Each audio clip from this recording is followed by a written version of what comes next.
ज़कात के मुतल्लिक़ कहा था, चूँकि रमज़ान में अक्सर ज़कात देते हैं, लेकिन याद रखना है आपने कि रमज़ान ही ज़कात के लिए शर्त नहीं है।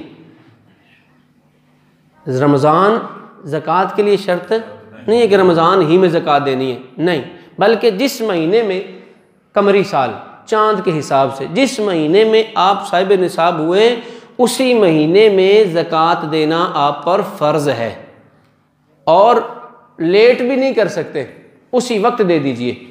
हाँ, किसी का नसीब से आ गया रमज़ान का महीना तो वो रमज़ान के महीने में दे, ज़्यादा सवाब है। लेकिन मिसाल के तौर पर किसी का रबीउल अव्वल में साल मुकम्मल हो गया, रबीउल अव्वल में साल मुकम्मल हुआ और वो कहता है मैं रमज़ान में दूंगा, तो बाकी ये जो 3, 4, 5 महीने हैं इनका क्या हिसाब होगा? ऐसा नहीं, ज़कात के लिए वही महीना, वही वक्त, वही टाइम होगा जिसमें आप साहिब निसाब हुए होंगे। अच्छा, बाज़ औक़ात फिर पता नहीं चलता कि साहिब निसाब किसे कहते हैं। मैं मुख्तसर से वक्त में ना आसान को बताने की कोशिश करूँगा, आपने तवज्जो करनी है। निसाब, सबसे बड़ा जो निसाब है ना हमारे पास, वो है सोने का, उसके बाद चांदी का, फिर रुपया पैसा है जो आपके पास पैसे हैं। अच्छा, इसके अलावा फिर आपके पास कोई दुकान है, आप करियाने वगैरह की, सीमेंट की, जो भी आपके पास दुकान है जिसमें आप चीज़ ख़रीदते हैं और बेचते हैं, वो आपके पास माल तिजारत है, तो वो उस पर भी ज़कात लागू होती है।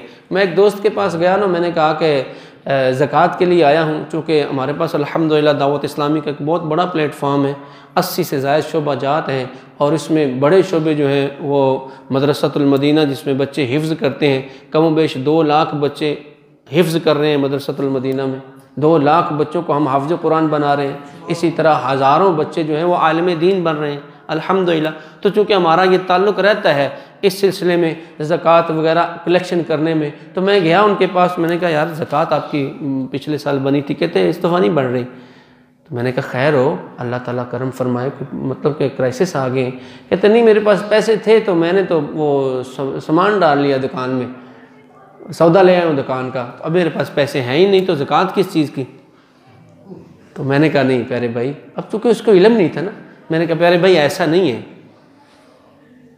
जब आपका माल तिजारत है ना उस पर भी ज़कात बनती है, क्योंकि आपके पैसे ज़ाया नहीं हुए। ज़कात से छुटकारे का वाहिद एक तरीका है कि आपका माल फ़ना हो जाए, ख़त्म हो जाए। मिसाल के तौर पर आपके पास 10 लाख रुपया है, ठीक है जी, 10 लाख में अब आपको ज़रूरत पड़ी, आपने 10 लाख की कार ले ली, आपका माल फ़ना हो गया, अब वो आपकी ज़रूरत की चीज़ हो गई ना, है 10 लाख रुपया आपके पास गया, आपने ज़रूरत की चीज़ ले ली, और ज़रूरत की चीज़ पर ज़कात नहीं होती। ठीक है, समझ आ रही मेरी बात की? अच्छा, अब मैं आपको समझाता हूँ। 7.5 तोले सोना हो ना, उस पर ज़कात बनती है। 7.5 सिर्फ सोना है, और उसके पास कुछ भी नहीं है, पैसे भी नहीं है, चांदी भी नहीं है, कुछ भी नहीं है, सिर्फ सोना है। और ये अक्सर औरतों के पास होता है। औरतों को सोना मतलब कि वो शादी के वक्त मिलता है, तोहफ़ा मिल जाता है माँ की तरफ से, बाप की तरफ से, शौहर की तरफ से, भाइयों की तरफ से, ठीक है ना। और औरत के पास सिर्फ सोना है, और उसकी मिकदार कम अज़ कम 7.5 तोले है। इससे ऊपर जितनी भी हो सब पे ही होगी, ये नहीं कि 7.5 तोले की देगी, कम अज़ कम 7.5 तोले हो तो उस पर जो है वो 2.5% जो है वो ज़कात बनती है। उसका हिसाब लगा लें उसके कितने पैसे बनते हैं, और उसको जो है कुल माल को 40 पर तकसीम कर देंगे, जो हासिल ज़रब आएगा वो उसकी ज़कात होगी। ठीक है जनाब। और दूसरा जो है निसाब वो है चांदी का, कि भाई अब पहले ज़माने में चांदी इस्तेमाल होती थी, अब नहीं होती, बहुत कम, बहुत ही कम होती है। ज़्यादा से ज़्यादा किसी ने मतलब कि अंगूठी बनवा ली चांदी की, ये इसका इस्तेमाल रह गया। लेकिन फिर भी शरई मसला तो मौजूद है। अगर 52.5 तोले चांदी होगी ना, और उसके पास कुछ भी नहीं है, 52.5 तोले चांदी है, तो उस पर भी उसकी ज़कात हो जाएगी। ठीक है जनाब। अच्छा, उसके बाद सोना भी नहीं है, चांदी भी नहीं है उसके पास, ना सोना है ना चांदी है, लेकिन इतने रुपए उसके पास मौजूद हैं कि अगर वो चाहे तो 52.5 तोले चांदी खरीद सकता है, तो अब उस पर भी ज़कात लागू हो जाएगी। ठीक है जनाब। इसके बाद आपके पास करियाने की दुकान है, कोई भी दुकान आपने डाली है, दुकान के आप मालिक हैं, तो अब जितना उसके अंदर सौदा पड़ा है ना, हैं, सब का हिसाब लगाएं। बिस्किट के इतने पैकेट, फ़लाँ चीज़ इतनी, फ़लाँ चीज़ इतनी, चीनी इतनी, इतने की सारे इकट्ठे कर लें। और कीमत फ़रोख्त पर, कीमत ख़रीद पर नहीं, कीमत फ़रोख्त पर आपने 1000 रुपये का सूट लिया और आप 1500 का बेच रहे हैं, तो अब 1500 अकाउंट करेंगे। ठीक है जी। एक सूट आपने 2000 का ख़रीदा, अब 3000 का बेच रहे हैं, अब 3000 काउंट करेंगे। मैं आपको आसान लफ्ज़ों में समझा रहा हूँ। आपकी दुकान में जितना सौदा है सबका हिसाब लगाएं कीमत फ़रोख्त पर, और उस हिसाब से आप उसकी ज़कात अदा करेंगे। एक और मसला आपको समझाऊँ, ना आपके पास 52 तोले चांदी, 52.5 तोले चांदी है, ना 7.5 तोले सोना है, 1 तोला सोना है और 1 आध तोला चांदी है। तवज्जो है मेरी तरफ? 1 आध तोला सोना है, 1 आध तोला चांदी है। अब क्या करेंगे? चांदी भी मौजूद है, छोटा निसाब है, सोना भी मौजूद है, बड़ा निसाब है। अब सोने की कीमत को चांदी पर कन्वर्ट करेंगे। अगर सोना बेचकर, चांदी बेचकर इतने पैसे बन गए कि उससे 52.5 तोले चांदी खरीदी जा सकती है, तो अब उस पर ज़कात बन जाएगी। तवज्जो है मेरी तरफ? अच्छा, अगर समझ ना आए तो आप पूछ सकते हैं, कोई मसला नहीं जनाब, हमको बैठी सीखने के लिए। तवज्जो है मेरी तरफ? सोना, चांदी, पैसे, रुपया पैसा या माल तिजारत, आपने घर में जो है वो गाड़ी ख़रीद ली, इस नीयत से ख़रीदी कि इसको मैं बेचूंगा, ये माल तिजारत है, ज़रूरत नहीं है। ज़रूरत के लिए आपके पास करोड़ की भी गाड़ी होगी ना, तो उस पर भी ज़कात नहीं लगेगी। अच्छा, कई ऐसे हुसास होते हैं ना अल्लाह के बंदे, इल्म दीन ना होने की वजह से। वो एक बंदा मेरे पास आया, कहता है कारी साहब मेरे पास ना मकान है, तो कितनी ज़कात बनेगी उसकी? मैंने कहा कितने का मकान होगा? ये 35-40 लाख का होएगा। मैंने कहा फिर तो बड़ी ज़कात बनेगी। ओ कारी साहब मेरे को तो कुछ भी नहीं है, सिर्फ मकान ही तो है। मैंने ज़रा उसको तवज्जो दिलाने के लिए बोला ना, तो मैंने कहा बंदा खुदा, मकान पर ज़कात नहीं बनती। हाँ जी, मैं तो हर साल बड़ा औखा होके देना जनाब। ये इल्म दीन से मतलब कि दूरी का नतीजा है। मैं तो बड़ा मुश्किल में देता हूँ जी। मैंने कहा ज़कात, मकान पर ज़कात नहीं, वो आपकी ज़रूरत की चीज़ है, ज़रूरत की चीज़ पर ज़कात नहीं। अल्लाह ताला तो इतना मेहरबान है यार, वो तो कहता है कि जो तुझे मैंने माल दिया है। अच्छा, अब और सुनो, तवज्जो रखो। अब 60,000 कमो बेश आपके पास पैसे हैं ना, और 60,000 पर 1 साल मुकम्मल गुजर गया है, तब ज़कात है आप पर। एक बंदा पिछले दिनों मेरे पास आया, कहता जी मेरी तनख्वाह है जी 35,000 रुपया। तो मैंने किसी ने दसिया ना जी, हर महीने तो ना मतलब कि 35,000 अपनी ज़कात देता कर। मैंने कहा बड़ा बेवकूफ़ बंदा है जिसने ये बोल दिया है कि हर महीने तो ज़कात फ़र्ज़ ही नहीं है। ज़कात तो साल के बाद फ़र्ज़ होती है। मतलब 25-30,000 रुपया बेचारा कमा रहा है, 25-30,000 रुपये उसके घर का खर्चा है, हर महीने उस पर एक बोझ डाल दिया उस बंदे ने, उस कम अकल ने, कि हर महीने तूने ज़कात देनी है जनाब। नहीं, ऐसा नहीं। 1 लाख रुपया आपकी ज़कात है, आपकी तनख्वाह है ना, आपकी 2 लाख रुपया तनख्वाह है, मेरी बात तवज्जो से सुनिएगा, और हर महीने वो खर्च हो जाती है, और इतने पैसे साल के बाद नहीं बचते कि 60,000 या 65,000 को पहुंच जाएं, तो उस पर ज़कात नहीं बनेगी।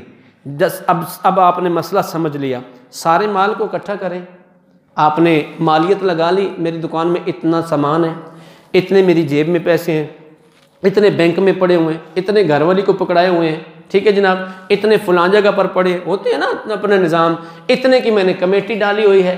अब जितने कमेटी के पैसे अदा कर चुके हैं वो भी शामिल करेंगे, जितने बैंक में पड़े हैं वो भी शामिल करेंगे, जितने जेब में हैं वो भी शामिल करेंगे, सोना चांदी सारा उसका हिसाब लगा लें। हिसाब लगाने के बाद आपके पैसे बने जनाब 5 लाख रुपया। कुल कितना बना? 5 लाख रुपया। और अब आपने किसी का कर्ज भी नहीं देना, ठीक है जनाब, आपकी ज़रूरत भी पूरी हो चुकी है। अब 5 लाख को आप 40 पर तकसीम करेंगे, जितने पैसे बनेंगे वो आपकी ज़कात होगी। तवज्जो है मेरी तरफ? अच्छा, 1 लाख पर 2500 रुपया है, 97,500 तुम्हारे, सिर्फ 2500 रुपया अल्लाह मांग रहा है तुमसे, हैं? तवज्जो है कि नहीं? सिर्फ 25 रुपये मांग रहा है तुमसे। कितना कितना को मांग रहा है? 40वां हिस्सा है, 40वां हिस्सा अल्लाह तुमसे तलब कर रहा है। और वो भी किसके लिए है? तुम्हारे गरीब रिश्तेदार हैं उनके लिए हैं, तुम्हारे गरीब बहन भाई हैं उनके लिए, तुम्हारे ताल्लुक वाले गरीब हैं परेशान हैं उनके लिए मांग रहा है। और अल्लाह तबारक व तआला जल्ला शानुहु अपने दिए हुए माल को तुमसे तलब कर रहा है। और अल्लाह फरमाता है जो मेरे रास्ते में खर्च करता है इस उस दाने की मिसल है। एक दाना ज़मीन में बोता है, फिर मैं उस पर सिट्टा लगाता हूँ और एक के बदले उसको 100 दाने अता फरमा देता हूँ। ज़कात का मसला आपको समझ में आ गया? अब ये तो है देने वाला, अब लेने वाला। दो चीज़ें ना, देने वाला और लेने वाला। देने वाला भी साहिब निसाब हो और लेने वाला साहिब निसाब ना हो, ये ज़हन में रखना आप। बस औकात यही आप हिसाब लगा लें। गरीब से गरीब घराने भी होते हैं ना, उनमें कुछ ना कुछ होता है। 100 में से 2 या 4 5 लगा लो कि जिसके पास कुछ भी नहीं है। और मैं अक्सर ये मिसाल देता हूँ कि जिसके घर में बेटी है ना, उसके घर में कुछ ना कुछ ज़रूर है। उसके घर में फाका होगा, खाना नहीं पकेगा, लेकिन अपनी इज़्ज़त, अपनी बच्ची की इज़्ज़त के लिए, उसके जहेज़ के लिए कुछ ना कुछ ज़रूर जोड़ के रखा होगा। अल्लाह करे कि इस उम्मत से, अल्लाह करे कि इस कौम से ये जहेज़ की लानत दूर हो जाए। यकीन मानो अपनी बच्ची की इज़्ज़त के लिए कि कल को मेरी बच्ची को कोई ताना ना दे के तू आई तो मेके से क्या लेके आई हो, तेरे मेके ने तुझको दिया ही क्या है। भूख बर्दाश्त करेंगे। यकीन मानो मैंने ऐसे बाप देखे हैं बुखार में तप रहे होते हैं, दवाई नहीं लेते, अपनी बच्ची के लिए जहेज जोड़ रहे होते। मैंने ऐसे देखे यकीन मानो हॉस्पिटल के बिस्तर पे पड़े होते हैं और जेडी वो धी वास्ते पैसे जोड़े ने उन्होंने हाथ ना लावी, मैं अपनी धी वास्ते सामान बनाना। मैं आपको एक तवज्जो दे रहा हूँ, गरीबों का ख्याल करो। जिसके घर में खाना नहीं पकता उसको खाना दो। ज़कात पे ना रखो उसको कि ज़कात आएगी साल के बाद फिर ही दूंगा। और ज़कात देने वालों के हालात भी कैसे हैं, मुझे दुख के साथ कहना पड़ता है। 5 किलो का भी शापर नहीं होता जिसमें आधा किलो चीनी और 1 पाव दाल और 1 पाव घी और ये छोटा सा पैकेट बना के जनाबे वाला सामने रख के गरीब आता है, फोटो बना के जो है उसके हवाले किया जा रहा होता है। पूरे साल में तुम्हारा 1 शापर उसके लिए काफ़ी हो जाएगा। ऐसा न कर, अल्लाह ने तुझे दिया है, इसको जोड़ जोड़ के ना रख। अल्लाह सखी को पसंद करता है। सखी वो है, फरमाया मेरे आका करीम अलैहिस्सलाम ने, सखी अल्लाह के करीब है, लोगों के करीब है, जन्नत के करीब है, दोज़ख से दूर है। और फरमाया बुखील अल्लाह से दूर है, बंदों से दूर है, और अल्लाह की रहमत से दूर, जन्नत से दूर है, और जहन्नम के करीब है। साल के बाद तो 1 शापर 2 किलो का, 4 किलो का, 10 किलो का, 20 किलो का दे के तू कहता है मैंने बड़ा कमाल कर दिया है। अरे पूरा साल भी देता, रब ने तुझे इतना अता किया है। अरे वो तो अपने राह में खर्च करने वालों को कभी खाली हाथ लौटाता ही नहीं है, बल्कि उससे बढ़ाकर अता फरमाता है। ऐसे मूसा अलैहिस्सलाम का दौर अक़दस सन, तो मूसा अलैहिस्सलाम कोहितूर पर जा रहे हैं, एक माई और बाबा खड़े हैं, कहते हैं कि हज़रत अल्लाह की बारगाह में जा रहे हो ना, तो अल्लाह की बारगाह में हमारा भी एक सवाल अर्ज़ कर देना। बोलो क्या है? अल्लाह से कहना कि इतनी हमारी उम्र है, कभी हमें खाना मिलता है, कभी नहीं मिलता, कभी भूखा सोना पड़ता है। अगर अल्लाह की बारगाह में अर्ज़ करना कि जितना हमारे नसीब में लिखा ना, एक ही बार दे दे, एक बार हम सैर होकर खा तो ले, एक ही बार दे दे, थोड़ा थोड़ा जो दे रहा है इकट्ठा ही दे दे।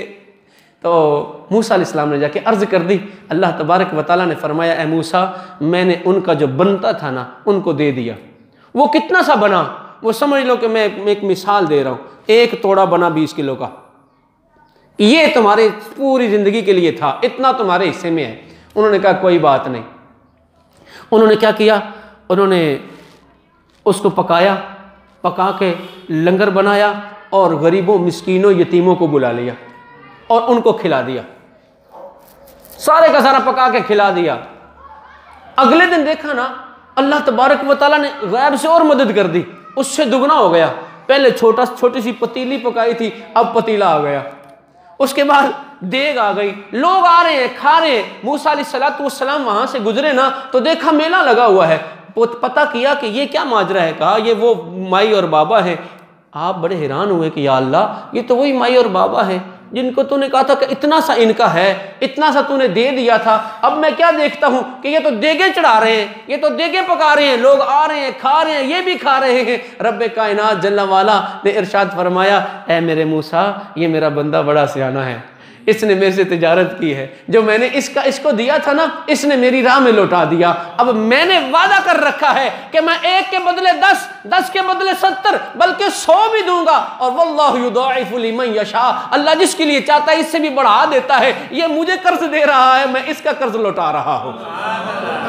और तेरे माल में कमी नहीं आएगी। यतीम के सर पे हाथ रख ले, तेरे माल में कमी नहीं आएगी। किसी गरीब के घर में खाना पहुंचा दे। तेरे घर में तो इफ्तारी के वक्त 10-10 आइटमें पड़ी हैं, और एक गरीब बेचारा जो है वो पानी का गिलास लेकर पता नहीं क्या ठंडी आहें ले रहा होगा। मालिक, मेरे पास फ्रूट होता तो मैं अपने बच्चों को खिला लेता। तो तेरे माल में कोई कमी नहीं आएगी। दिल खुला करके अल्लाह की राह में सदका और खैरात कर, अल्लाह तबारक व तआला तेरे माल में बरकत अता फरमाएगा।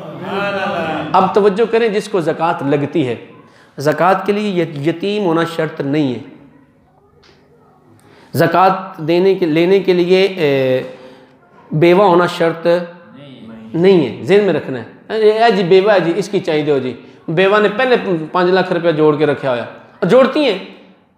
ये तो कई ऐसे मतलब वाक़यात हैं, 5-5 मकान उन्होंने बना के किराए पे चढ़ाए हुए हैं और ज़कात ले रहे।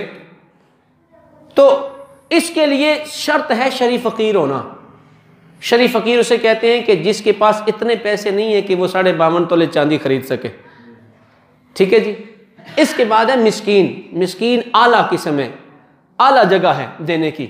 मिस्कीन वो है कि जिसके पास एक वक्त का खाना है, दूसरे वक्त का खाना नहीं है। उसके पास जो 1 तन का कपड़ा है, इसके अलावा और कुछ भी नहीं है। इनको ज़कात लगती है, इनको ज़कात देनी है। और अफजल ज़कात कहाँ देनी है? तुम्हारा भाई है उसको ज़कात लगती है, बहन है उसको ज़कात लगती है, चाचा, मामा, ताया, फूफा, फूफी, खाला, ये सारे जो रिश्तेदार हैं ना इस तरह के, उन सब को ज़कात लगती है। अगर वो हकदार हैं तो इनको देने में ज़्यादा सवाब है, डबल सवाब है। और फिर उलमा फरमाते हैं कि अगर उनमें से कोई नाराज़ है ना तो उनको देने से ज़्यादा, उससे भी ज़्यादा सवाब मिलता है। क्योंकि एक तो सिला रहमी हो गई, एक उसके दिल में खुशी दाखिल हो गई, और फिर उनके साथ जो है वो भलाई करना, ये कितनी सारी जो है वो नेकियां लेकर आता है।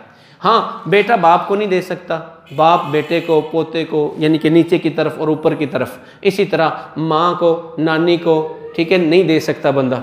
ठीक है, माँ को, नानी को, बेटी को, इसी तरह नीचे, यानी कि ऊपर से नीचे जो रिश्ते हैं वहाँ पर ज़कात नहीं दे सकते, और जो साइड वाले रिश्ते हैं उनको ज़कात दे सकते हैं।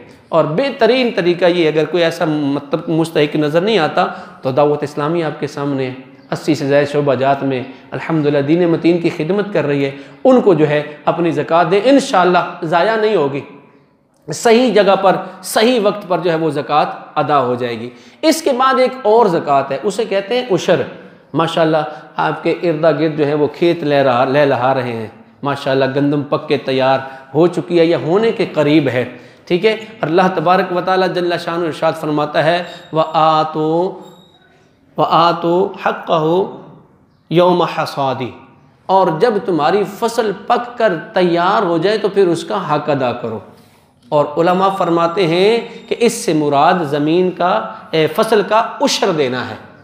ठीक है, उशर बनता है, कभी शायद आप कईयों ने लफ्ज़ भी ना सुना हो कि उशर क्या होता है। तो जो आपकी फसल आप उगाते हैं, अच्छा घर के प्लाट की नहीं बात कर रहा, आपके घर की हवेली बड़ी है, वहाँ आपने किन्नू लगा दिया, वहाँ आपने अमरूद लगा दिया, केला लगा दिया, या वहाँ आपने मतलब कि वो छोटी सी खेती बना के उसमें वो रोज़मर्रा की सब्जियाँ उगा ली, इसकी बात नहीं कर रहा। जो आपकी खेती बाहर खेती है और जिससे आप फ़ायदा लेते हैं उसकी बात कर रहा हूँ। ठीक है, जब आपकी फसल पक कर तैयार हो जाए, अगर आपने अपना पानी ख़रीद के लगाया, कुआं चला के लगाया, मोटर चला ली, या टैंकी आपने ख़रीद ली और टैंकी के ज़रिए अपनी फसल को पानी लगा के तैयार किया, तो इस पर निस्फ उशर है। कितना है? आधा उशर, यानी कि 20वां हिस्सा। और आपने कोई तरद्दुद नहीं किया, सिर्फ आपने ज़मीन खोदी, नरम की, उसमें बीज डाल दिया और अल्लाह ने बारान रहमत अता फरमा दी, बारिश से आपकी फसल पक गई, तो फिर पूरा उशर है, 10वां हिस्सा। ये देना भी वाजिब है। और अगर जो नहीं देगा, अल्लाह तबारक व तआला जल्ला शानहू उसके किसी भी अमल को कबूल नहीं फरमाएगा। उशर देना ये वाजिब है। जितनी बार आप खेती उगाएंगे उतनी बार उशर देना आप पर वाजिब है। अल्लाह करे कि हमारे दिल में ये बात बैठ जाए, ठीक है, अल्लाह करे उशर देने वाले हम बन जाएं। यकीन मानो अल्लाह तबारक व तआला ने जो फ़राइज़ दिए हैं ना, वो हमारी बेहतरी के लिए अता फरमाए हैं, हमारी भलाई के लिए अता फरमाए हैं। यकीन माने हमारी अक्ल उस तरफ नहीं जाती। हम कहते हैं माल थोड़ा हो गया, हालांकि अल्लाह तबारक व तआला फरमाता है ज़्यादा हो गया। और तुम क्या कहते हो कि मतलब क्या, तुम कहते हो लो जी मेरे 10 तोड़े सी, मैं 1 तोड़ा अल्लाह ने दे देता तो देखो 9 रह गए पीछे। लेकिन अल्लाह तबारक व तआला ने फरमाया 1 तोड़ा दिया है ना, इस 1 तोड़े के बदले में तुझे 100 का अजर अता फरमाऊंगा। बरकत इतनी अता फरमा दूंगा कि वो जो तुम्हारे 9 तोड़े हैं ना, वो तुम्हारे लिए काफ़ी वाफ़ी हो जाएंगे। अल्लाह तबारक व तआला हमें उशर जो है वो अदा करने की तौफीक नसीब फरमाए। आपने फल का बूटा लगाया हुआ है, ठीक है, बाहर खेतों में, जिसका फल तोड़कर आप फ़रोख्त करते हैं, तो उस पर भी आपको हर बार जब भी उस पर फल आएगा, पक के तैयार होगा, तो उस पर उशर देना आप पर वाजिब होगा। आपने साल में 3 चीज़ें उगा ली ज़मीन से, जब फसल बन के तैयार हो जाए तो उसमें से 10वां हिस्सा जो है वो अल्लाह की बारगाह में, ये बारिश की वजह से पके तो ठीक है, 10वां हिस्सा अल्लाह की बारगाह में देना आप पर फ़र्ज है। अगर नहीं दोगे तो गुनाहगारी अलग है और बेबरकती अलग है। यकीन मानो बड़ी बेबरकती होती है। अल्लाह तबारक व तआला फिर पकी पकाई फसलों को तबाह भी कर दिया करता है। हाँ, ये भी हो सकता है कि अल्लाह तबारक व तआला की बारगाह में हम अपना हिस्सा पेश कर रहे हैं, फिर भी कोई आफत आ गई तो ये आफत पर सब्र करेंगे तो अल्लाह अजर अता फरमाएगा। ज़रूरी नहीं है कि मतलब एक जगह ऐसा हुआ ना, फसल तबाह हो गई कि लो जी मैं तो जी उशर भी देना हुआ, मैं तो ज़कात भी देना, फिर मेरी फसल क्यों तबाह हो गई। और अल्लाह के बंदे, अल्लाह तबारक व तआला की तरफ से ही तो आजमाइश आती है ना। अगर फिर भी आजमाइश आ जाए तो फिर उस पर सब्र करना, अल्लाह ताला और किसी गैब की जगह से तुम्हारी मदद फरमा देगा। किसी ने कोई मसला पूछना हो तो आप पूछ सकते हैं। आपने दो चीज़ें बताई हैं, उशर जो निकालना है वो फसल में से अपने घर के लिए रखें या जितनी भी फसल में पैदावार हुई है सारी की। और दूसरा आपने बताया था कि कारोबार के लिए जो हमने पैसा रखा है या माल रखा है, कारोबार के लिए कम अज़ कम भी कोई तय है या कोई नहीं तय, जितने से कारोबार स्टार्ट कर रहे हैं कितने से ज़कात देनी है, या मिसाल के तौर पर अगर 2 लाख का है तो उसको निकाल के फिर देना है, या 10 लाख का भी माल पड़ा है तो उसमें भी ज़कात। माशाल्लाह, उशर जो है वो कुल फसल पर होगा, ख़र्चा नहीं निकालना। आपने गंदम काटी, गंदम काट के ढेर लगा दिया, उसमें से आप पहले उशर निकालेंगे, उसके बाद फिर अपना वो ख़र्चा निकालेंगे जो भी होगा, ठीक है जी ना।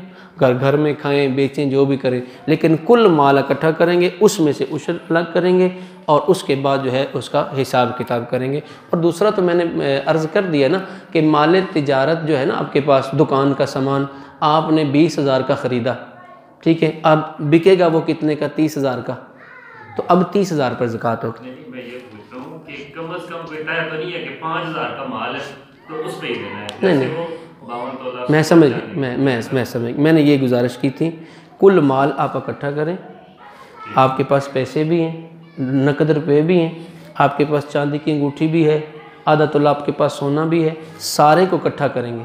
सारा इकट्ठा हो कि अगर वो चांदी के निसाब के बराबर होगा तब उस पर ज़कात होगी, वरना नहीं होगी। अब मतलब छोटी छोटी दुकानें हैं, वो माँ जी ने पापड़ रख लिए जनाब, 4 टॉफ़ियाँ रख ली, अब इस पे तो ज़कात नहीं होगी ना। मैंने पहले कहा कि निसाब की हद को पहुंचना, एस्टीमेट 52.5 तोले चांदी, आप मार्केट से पता कर लें कि चांदी किस तरह तोला मिल रही है, ठीक है ना। मेरे ख्याल में वो 1200-1300 होगी कमोबेश, ऐसे है ना।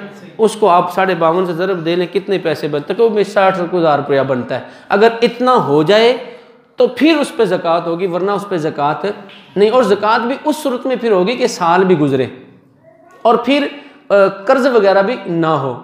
कर्ज़ निकाल देंगे, ठीक है, अपनी ज़रूरत की चीज़ें अशिया निकाल देंगे, उसके बाद अगर वो निसाब को पहुँचेगा तो फिर उस पर ज़कात बन जाएगी, बसूरत दीगर ज़कात नहीं बनेगी। और कुछ ये बताइएगा कि एक बंदा पहले से बनी है और उसके माल में इजाफा होता है, इजाफा मीन्स के एक दिन पहले निसाब उस पर लागू होने से एक दिन पहले इजाफा हो गया, यानी आप आज कल के 1 लाख रुपए का इजाफा हुआ, तो अब उस 1 लाख रुपए पे तो साल नहीं गुजरा, तो क्या उसको उस पर भी ज़कात देनी होगी? जो इजाफा हुआ। मिसाल के तौर पर आज आपके पास 60,000 रुपया आया, ठीक है, आज 5 रमज़ान है ना, आज आपके पास 60,000 रुपया था, आपका निसाब शुरू हो गया, इस पर साल गुजर रहा है, अगला 4 रमज़ान आएगा, आपके पास 1 करोड़ रुपया आ गया।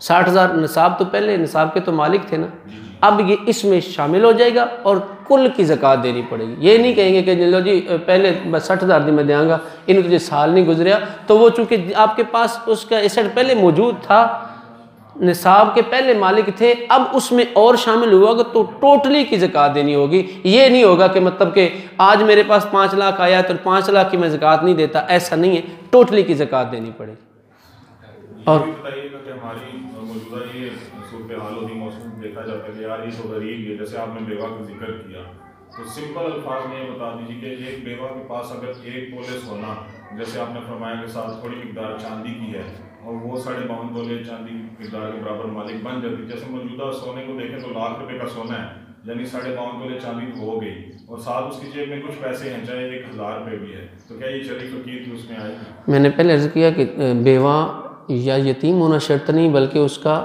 निसाब से फारिग होना शर्त है, वो निसाब को ना पहुँचे, यानी कि उसके पास इतना पैसा नहीं है कि 60,000 रुपया उसके हो और उस पर साल गुजर जाए, उसने जोड़ के रखा था, ठीक है, ज़रूरत उसकी पूरी हो रही है, इधर से आते हैं, बाबा जी ने 500 दिया, इन्होंने 1000 दिया, उन्होंने 1500 दिया, किसी ने हिम्मत की तो 3,000 रुपया महीने का दे दिया, अब 10,000 रुपया उसका खर्चा है महीने का, अब वो 10,000 रुपया लेती है, 10,000 उसका खर्च हो जाता है, उसके पास पीछे है ही कोई नहीं, उसने जोड़ा ही कोई नहीं हुआ, तो उसको बेदरेगा बिला धड़क बिला खौफ आप उसको ज़कात दे सकते हैं। लेकिन वही बात है कि मैंने पहले बोला कि घर में ये गरीबी होती है, घर में खाना नहीं पकता लेकिन बच्ची के लिए कुछ ना कुछ जोड़ कर रखते हैं, तो जिसने जहेज़ के लिए जोड़ के रखा है और वो भी निसाब तक पहुंच रहा है तो उस पर उसको भी ज़कात नहीं लगती, उसको भी ज़कात नहीं लगती। और गनी को तो ज़कात नहीं ना लगती। गनी किसे कहते हैं? इतना भी अमीर कोई नहीं, जैसे मिसाल के तौर पर उसके घर में पैसे नहीं है, 60,000 70,000 का मालिक भी नहीं है, लेकिन उसकी ज़मीन है, 2-4 बाड़ियों ने रखी हैं, भले वो खाली पड़ी हैं लेकिन वो गनी तो है, ये ज़हन में रखना है, उसको भी ज़कात नहीं लगेगी। शर्त मिस्कीन होना, फ़कीर शरीफ फ़कीर होना, शरीफ फ़कीर है तो उसको लगती है हैं। अच्छा, फिर पता क्या होता है, एक बंदा मेरे पास आ गया, कहने लगा जी मौलवियों में ज़कात लग जाती, तो मैंने कहा क्या मौलवी इंसान नहीं होते, क्या मौलवी मुसलमान नहीं होते? यार तेरे आगे खड़े होकर नमाज पढ़ा रहा है, शक है तुम्हें उस पर कोई? तो मौलवी को भी ज़कात लगती है, हाँ अगर वो शरई हकदार हो तो, ये भी ज़हन में रखना है। मौलवी को भी ज़कात लग जाती है यार, मौलवी उनके वक्रा ना कर दिया है। अगर कोई ऐसा है ना, कोई अपना सफ़ेद पोश है, वो किसी से मांगता नहीं है, लेकिन बेचारे के घर में उसकी बीवी बीमार पड़ी हुई है और आपके 5,000 के वो इंतज़ार कर रहा है कि महीना होगा तो 5,000 मुझे मिलेगा, हाँ 8,000 मिलेगा महीने के बाद। पहले जावांगा तो वो मस्जिद जेडे चौधरी साहब उन्होंने कहना मौलवी जी पहले ही आ गए, वो खैर है ना, वो बेचारा मांगता ही नहीं है डरते हुए कि चौधरी साहब झिड़क देंगे, हालांकि वो इमाम है, तो वो बेचारा सफ़ेद पोश है, अगर वो हकदार है तो उसको ज़्यादा सवाब मिलेगा। अपने इमाम की भी कदर किया करो। लेकिन मैं पहले बोल चुका हूँ, रिश्तेदारों को ज़कात पे ना रखो। खाले होती है ना, अभी कुर्बानी भी आएगी, तो मैं एक जगह चला गया, मैंने कहा वो कुर्बानी की खाल मदरसे के लिए, ओ जी वो साड़ी पावी जी ना वो बेवा है थे उसकी देसा। मैं कहा अच्छा खैर होवे, मैं कहा कितने की खल बिकसी है जी? नहीं पता। वो मैं कहा ज़्यादा ज़्यादा चुकी 150 की खल बिकनी, तो तू 150 अपनी भाभी नूं साल बाद देवेंगा यार? 150 ना गुजारा हो जैसे मैं सही मतलब कोई किटला छोड़ी। मैं कहा तू 150 तो भाभी नूं रखा होया यार, खुदा दे बंदे कुछ ख्याल कर। 25-30 का बकरा खरीद लिया है, उसको 10,000 रुपये नहीं दे सकता? 25-30 का बकरा खरीदा है और 150 की खाल भाभी को देगा? हे लो जनाब भाभी, वो पता नहीं कोई 50 रुपये की खरीद के ले जाएगा उससे, लो जनाब मैं बड़ा एहसान चढ़ाता भाभी तेन खाल नहीं सी दी हैं, और ज़कात आई तो जनाब 500 रुपया 1000 रुपया उन्होंने दे छड़िया, भाभी मैं तुम्हें मैं ज़कात देना ना है। और नहीं, अपने रिश्तेदारों को ज़कातों पे ना रखा करो, बल्कि अपने मालों से उनकी खिदमत किया करो, उनको अपने साथ शामिल रखा करो, ताकि अल्लाह की तुम पर रहमत नाजिल हो। और कोई मसला जी? अच्छा हज़रत साहब, इस तरह आज 5 रमज़ान है, आज एक बंदा साहब निसाब हुआ है आज के दिन, अब अगले 5 रमज़ान तक इस पूरे साल में उसने अपनी ज़कात निकालनी है। अगले 5 रमज़ान में 5 रमज़ान को एक साल में निसाब हुआ है बंदा, हाँ जी, तो एक साल में उसको देनी है ज़कात। एक साल के बाद जब 5 रमज़ान आएगी ना, आ जाएगा। आ गया ना, यानी कि यूँ समझ लो कि 1443 हिजरी आ गया या 22 आ गया, 2022 आ गया। अब 5 रमज़ान को जितने आपके पैसे होंगे उतने के आप कलेक्शन करेंगे और जितनी ज़कात बनेगी हाथों हाथ उसको अदा कर देंगे। और अगर इसको कोई डिवाइड कर दे इंस्टॉलमेंट पे, हर महीने देते रहे तो क्या ही बात है, वो तो बड़ी बरकत की बात है। 5 रमज़ान से पहले आप 5 रमज़ान तक ना आपने हिसाब लगाना है। जैसे कि अभी आप निसाब आपका चल रहा है, आप हर साल ज़कात देते हैं, ठीक है। अब आपको पता है कि अल्लाह का शुक्र है ज़कात चलती रहती है, तो फिर अपनी आसानी के लिए यूँ भी किया जा सकता है कि हर महीने आप 5000 ज़कात दे दें, दूसरे महीने फिर 5000 दे दें। जब आपका मतलब कि साल पूरा हो तो आपके पास ज़कात बनती थी 1,20,000 रुपया, आपने हर महीने कितने दिए थे? 5000, 60,000 आपका अदा हो गया और 60,000 अभी आप अदा कर दें। आपने 10,000 रुपया फिक्स कर लिया है, मैंने हर महीने 10,000 रुपया देना है, साल के बाद रमज़ान में आपको फिर 10,000 ही देना पड़ेगा क्योंकि बाकी आप पहले दे चुके। एक साल पूरा होगा उस दिन, तो कीमत उस दिन देखनी पड़ेगी। कीमत उस दिन देखनी होगी, सोने की कीमत आज, कीमत उसी दिन, आखिरी दिन, यानी कि आपने आज खरीदी है, अगले साल जो कीमत होगी, ठीक है। आज आपने 60,000 रुपये का तोला खरीद लिया, अगले साल 1,60,000 का हो गया, तो फिर 1,60,000 का आप हिसाब लगाएंगे। ये नहीं कि नहीं जी मैं तो 60,000 का खरीदा सी, ऐसा नहीं। जो उस वक्त मौजूदा रेट होगा, आपने लाख का ख़रीदा था, आज वो 60,000 का हो गया, ठीक है। अब 60,000 के हिसाब से आपको ज़कात देनी होगी। जी सवाल सारे सवाल मार्कर के साथ मैं ही पूछी जा रहा हूँ, लेकिन मैं क्लैरिफिकेशन के लिए कि जिसका माल होता है यानी जो मालिक होता है ज़कात उसी को देनी होती है, उसी को वाजिब होती है। जैसे उमूमन ख़वातीन के पास ज़ेवर होता है, लेकिन क्योंकि हमारे मुआशरे में ना कोई वो जॉब कर रही होती है ना उनके पास कोई रुपया पैसा होता है, या तो उनको इतनी मद में जेब खर्च मिल रहा हो कि उनके पास काफ़ी पैसे हों, तो ऐसी सूरत में क्या उनकी जगह मोस्टली जो हमारा तरीक़ाकार है कि उनके शोहर जो हैं वो ज़कात अदा कर रहे होते हैं, तो क्या इजाज़त लेना लाजमी है? इसमें आपने बड़ा अच्छा सवाल किया है, उस पर तवज्जो भी करनी है, मैं अर्ज़ कर देता हूँ इंशाल्लाह। बसा औक़ात औरत सोने की जेवर की मालिक होती है और बसा औक़ात नहीं होती। ये सबसे पहले मसला सुने। शौहर ने अपनी बीवी को सिर्फ़ ज़ेबो ज़ीनत के लिए सोना दे दिया कि ये पहने रखो, जब मुझे ज़रूरत होगी तो मैं इसको बेच लूँगा। अब औरत मालिक ही नहीं हुई, जेवर अगरचे उसी के पास है, ठीक है, औरत मालिक ही नहीं हुई। मालिक कौन है? शौहर है, ठीक है। शौहर पे ही ज़कात है। लेकिन बस औक़ात ऐसा होता है चूँकि अब हमारे मुआशरे में 10 तोले सोना बच्ची दे ना लिखवाया जनाब, ये बच्ची दी मालिक है जी, बच्ची दी मिल्क हो गया, ठीक है जनाब। अब बच्ची की मिल्क हो गया 10 तोले सोना, 5 तोले सोना, 7.5 तोले, जितना भी हो गया, ठीक है। और अब फिर उसको हम जेब खर्ची देते हैं, ऐसे ही है ना। जेब अब 5 तोले तो उसके नाम हमने सोना लगा दिया, फिर हम उसको जेब खर्ची देते हैं, ले 500 रुपया तेरा है, खा पावे ना खा। और बीवियों की आदत होती है वो जोड़ लेती हैं। अगर अब उसके पास वो थोड़े से पैसे भी हैं, साल गुजर गया सोने के साथ, तो अब उस पर ज़कात फ़र्ज़ हो जाएगी। अब क्या होगा? अब शौहर जो है उसको बताकर उसकी तरफ से ज़कात दे दे, ये उसके लिए भलाई है। शौहर उसको बता के, उसके इल्म में होना ज़रूरी है, बग़ैर बताए ज़कात अदा नहीं होगी। उसको बता दे कि मैंने तेरी तरफ से ज़कात अदा कर दी, या वो कह दे कि मैं इतनी ज़कात बनती है तो मेहरबानी करें आप अदा कर दें। तो अगर शौहर कर दे तो ये उसकी भलाई है, वगरना शौहर पर फ़र्ज़ नहीं है। औरत फिर क्या करेगी? फिर अपने सोने में से कुछ बेचेगी, बेचकर उसकी मतलब कि ना वो ज़कात अदा करने की वो खुद पाबंद होगी।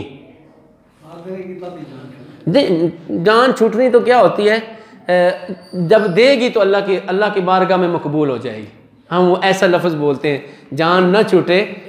एक आदमी है कमाने वाला, वो बीमार हो गया, उसके बच्चे 11 खिलाने वाले, उसने साल में किसी ने अगर मदद कर भी दी है ना, उसके घर में बच्चियों के लिए खाने के लिए, तो उसके पास पैसे इकट्ठे हो गए, उसने साल का खर्चा भी देखना है, बच्चों मेरे 20,000 रुपया महीने का खर्चा है, फिर वो ज़कात दे सकता है या वो क्या करता है? समझ ही नहीं आई आपके सवाल की। 2 लाख रुपया मेरे पास आ गया, आप मैं अर्ज करता हूँ, मैं कमाने वाला था, मैं बीमार हूँ, मेरे पास नहीं है, घर घरेलू चलाना है साल पूरा, तो उसमें फिर मेरे लिए बच्चों का खर्चे के लिए हाँ क्या मैं अर्ज करता हूँ, आप एक कमाने वाले हैं और आपके 10 खाने वाले हैं, 10 खाने, ठीक है, बीमार भी आप ही हो गए और कोई कमाने वाला भी नहीं। तवज्जो कीजिएगा थोड़ा सा, थोड़ी सी वो टाइम काफ़ी हो गया, थोड़ी सी तवज्जो मैं अर्ज करता हूँ।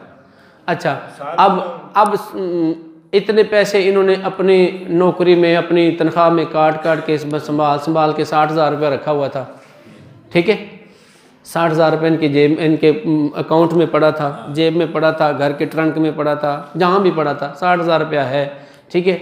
ये चांदी के निसाब की बात कर रहा हूँ, मैं कंफर्म नहीं कर रहा, 60,000 हो सकता है, 63,000 हो सकता है, 65 हो सकता है, 55,000 हो, ठीक है ना, जितना भी हो, इतने पैसे हैं कि वो निसाब को पहुंच रहा है, ठीक है। अब उसको किसी ने 2 लाख रुपए दे दिए हैं, ठीक है। अब वो कहता है कि मैं हूँ गरीब, तवज्जो रखिए, मैं हूँ गरीब, मैं कमा ही नहीं सकता, अब मैं क्या करूँ।